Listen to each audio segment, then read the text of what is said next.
guys, how's it going? So I'm out here on the west side of the house getting ready to plant some really fun new perennials.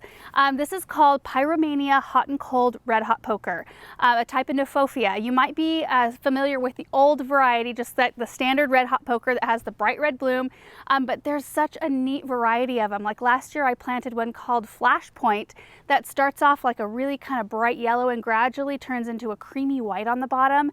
And I absolutely loved him. I planted him next to Plain the Blue Salvia, and it was a gorgeous combination. And then this one right here, I got to play around with a little bit last year as well, although they are brand new in garden centers this year. And the reason I like this one so much is because I used them in a cut flower arrangement last year alongside At Last Roses. I think I used some Kodiak Orange Durvella foliage. There was some heuchera blooms, but it was so beautiful and such a dramatic accent that I thought, you know what, I need to get some of those in my garden for cut flowers alone.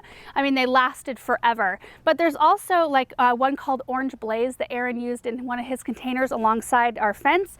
And it's kind of more of a uniform orange color, a little bit brighter. And I like how this hot and cold variety starts off that kind of creamy orange and then goes down into kind of a more of a creamy yellow. It's just a really pleasing color to me. And then there's one called Rocket's Red Glare if you prefer more of a bright kind of pop in your garden.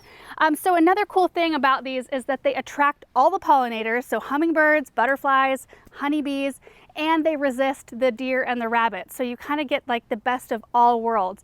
And they can take really crummy soil. They're drought tolerant once they're established, although they do like consistent moisture when they're in bloom like this. And they start blooming early summer and go all the way, last year mine went all the way through fall. So they bloom for a really long time.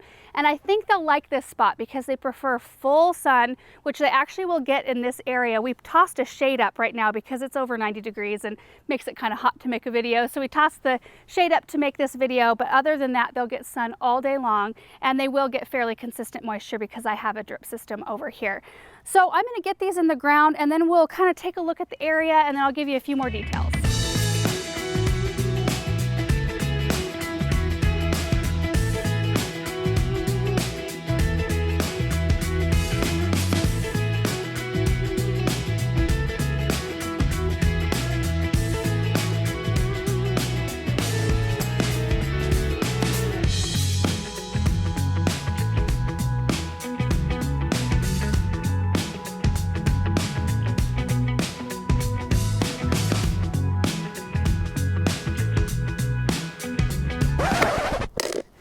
Is it that I'm running into? So I've run into two really random pieces of concrete. One goes this way and one goes this way, and they're not really shaped in any way. Like, I don't know if they're from old concrete pipes, but they don't go to anything that we use. So I'm just going to try to break up what I can with the sledgehammer because I really want to plant my red hot poker right there.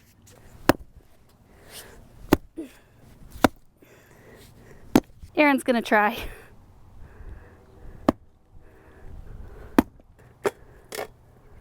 Oh, there's movement. Here, let me just see if I can grab though. Yeah. Well, there's one.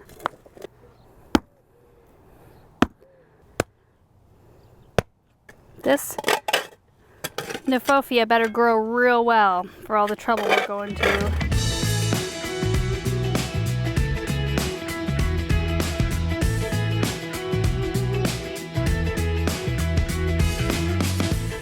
All planted, and it was quite the adventure digging the hole for this one and finding the concrete, but we got all of it removed that was important, at least for the root system of this plant, so it can grow down and it'll be able to grow out as well in terms of roots. But I love the drama that these add. I love the vertical, like strong vertical accent. They grow about 3 feet tall and about 2 feet wide, so I think this little grouping right here will be very, very striking. They are a zone 5 through 9. I garden in a zone 5. They do prefer in a zone like 5 or 6 to be covered up with leaves in the fall for a little bit of extra winter protection on their crown, helps them winter over a little bit better. Although the flashpoints that I planted last year, I forgot to mound up with leaves and they came back beautifully this spring. In terms of maintenance, today I planted them with Biotone, which is a good starter fertilizer. And then in consecutive years, I'll be using Plant Tone in early spring. And then again, probably right as they're starting to bloom to kind of give them an extra boost to bloom really well through the summertime. And then I let the foliage stay through the winter, and then in the spring, spring, I come in and cut them back just like an inch or two above the ground, and that way they can come back with really fresh foliage. But that's something I really appreciate about plants like this, and plants like daylilies are kind of the same for me. They have beautiful blooms, but even when they're not in bloom, they have a really nice looking foliage, which, like, take Veronica for example. I love Veronica plants out in the garden, but when you cut them back after their first flush of blooms and you're waiting on a new flush of blooms, they don't really look that attractive. So it's nice to have plants next to them or near them that look attractive both in bloom and out of bloom. So anyway, that's pretty much it. I'm just super happy to have these in my garden, and I just wanted to show them off and show you guys just another option for a really sunny spot in your garden. So anyway, thank you guys so much for watching, and we will see you in the next one. Bye.